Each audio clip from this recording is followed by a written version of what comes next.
All right, so in this video, I'm going to walk you through the King's Pizza Guy animation. This is the most classic, simple animation that you can create in Adobe Animate. It would be similar to like the frame by frame animation that you have created in Photoshop, just a little bit faster and a little different. So the first thing you're going to do is open up a new file in Animate. And you're going to create a new document. You're going to work in the type HTML5 canvas. And you're going to change your width and height to, you're going to keep it in pixels. And you're going to change your width and height to 1920 by 1080. And your frame rate, so frames per second, is 24, which means that you're going to have 24 frames for each second. Your background color will stay white. You're going to hit OK, and it's going to open up your file. Okay. Just like in Photoshop, you have your toolbar. Looks very similar, right? You have your properties that show up on the right side. A little bit different, but similar. And then you have your timeline. So in Photoshop, we open up our timeline to create the animation, and in Animate it opens up at the top automatically, and it looks similar to what our layer bar would look like. So you have layers. You can create new layers. You can create folders with layers. You can delete layers. You can turn layers on and off. You can lock them, and so forth.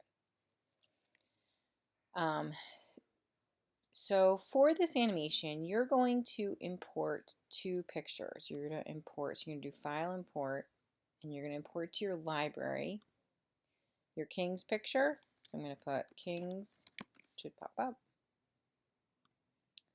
We'll use this picture, okay. And you'll notice that I hit File Import to Library. It didn't pop up on my, what we would call the stage area. It popped up under my library, which is next to my properties.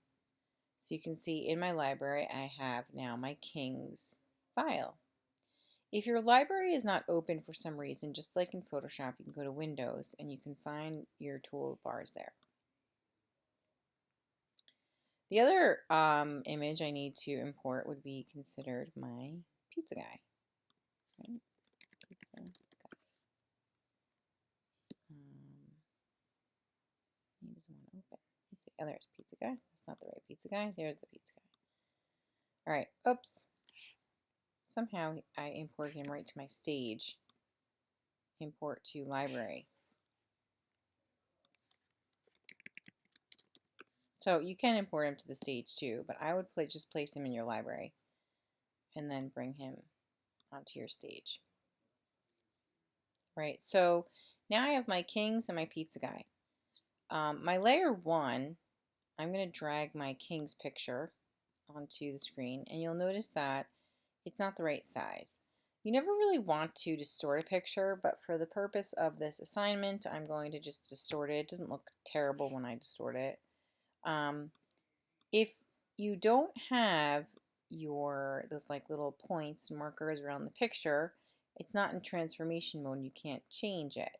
But by hitting this little tool here, right, free transform, or just clicking on the letter Q, it's going to place it into transformation mode, and then I can resize my image and it will fill into that space. Right? So now I have my Kings set up perfectly in my stage. Some of it's cropped out, but that's okay. I'm going to label this layer Kings. Now I'm going to bring my pizza guy in. Okay. Now notice that, whoops, actually I don't want to bring him in because right now I have him in my Kings layer. And I don't want him in my Kings layer. So I'm going to go ahead and delete him, and I'm going to create a new layer, and I'm going to label this layer Pizza Guy. So the Pizza Guy is going to sit on top of the King's layer, right? Sorry, it's a little late, so Miss Dauble's not thinking correctly, making mistakes here. Now what I'm going to do is bring my pizza guy into my pizza guy layer. I'm going to hit Q. I'm going to transform him and make him a little bit bigger. And I'm going to actually start him off of the stage, right? Just so when I start moving him around, the king's picture doesn't move, I'm going to lock it. So I'm going to go up to my king's layer and I'm going to lock it so that it's now locked and I cannot move it. In my animation, like I said, I'm going to start the pizza guy off the stage. You want to think of the file as a stage, right? So people and things and objects are coming onto the stage and then they're going off the stage. Think about like when you're in a play. You wouldn't normally just see an animation start where this person is walking from the edge of the stage. They would be walking into the image. So that's a little bit more natural. Before you start the animation, you have to decide on how long your animation is going to be. So let's say we're going to make it 2 seconds long. So when you look at the timeline, there are all these numbers and then a 1 and then more numbers and a 2. Remember we said there's 24 frames in every second. So each of these little cells counts as a frame. And at the 24 marker, you have 1 second. At the 48 marker, you have 2 seconds. So we're going to make our animation 2 seconds long. By right-clicking or holding the control key down, a tab will open up and then you can select Insert Frame. What that's going to do is it's going to create the timeline, right? The length of the timeline. You want to do it to both or all of your layers that you would want to be within this 2-second timeline. So you can see it would start here and stop there. If you wanted to make it longer, you can extend it and make it longer. If you wanted to make it shorter, you can make it shorter. But when I go to play it, nothing happens because I haven't done anything yet. I'm not really going to do anything to the king's file. That's my background, so that's going to stay still. But I do want to change some things to the pizza guy. So I first have him at cell 1 or frame 1 off the stage. Every so many frames, I'm just going to select it and do control click.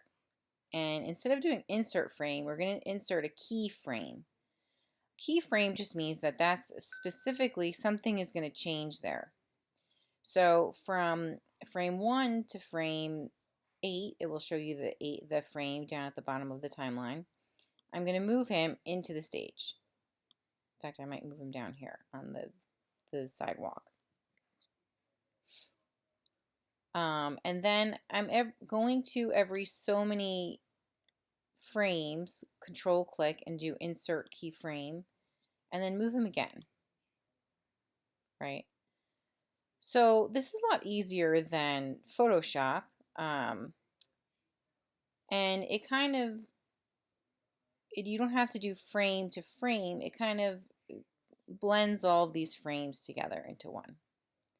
So I'm going to continue to do this, insert keyframe, and I'm going to move him as if he's getting closer to the door.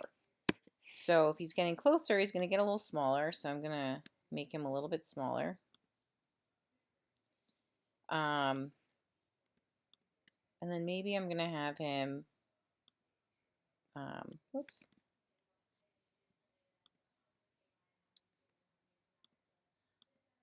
Bear with me here. I'm going to insert keyframe. I just removed it. I'm going to move him back out again. So he's going to get a little bit bigger. And then around here, he's going to kind of move off the page. A little bit bigger since he got closer to me. And then at this frame, I'm going to have him go off the page. All right. I can move these points around. So I can kind of select and move the cells around. It can be a little funny at times to try and working with me, and move, but you can move the points around and adjust them and shift them if you wanted to. So right now, if I were going to hit start at the beginning and then hit play, you'll notice that he kind of moves through the picture. I don't know what happened to my little picture by Kings. I must have deleted it. And that would be a very simple animation. So you can see this is very choppy. It's not great. And you can also see that there's white space around the pizza guy that shouldn't be there. It doesn't look believable with the white space around him as if he's walking around Kings, right? So what I'm going to do is teach you how to get rid of that white space and then also how to make this animation a little bit smoother next time. If you have any questions, let me know and I can answer them for you. When you go to save it, right, it's just the last thing I'm thinking of, do save as, and the file format should automatically pop up as an animate document. The end abbreviation is going to say FLA. If you remember me talking about this in the beginning of this whole unit, I had mentioned to you that Adobe Animate used to be called Adobe Flash. I had learned Adobe Animate when it was called Adobe Flash.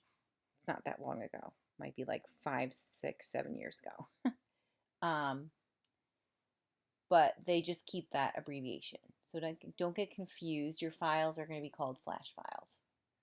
Right, and then just hit save and you're good to go. If you have any questions, let me know.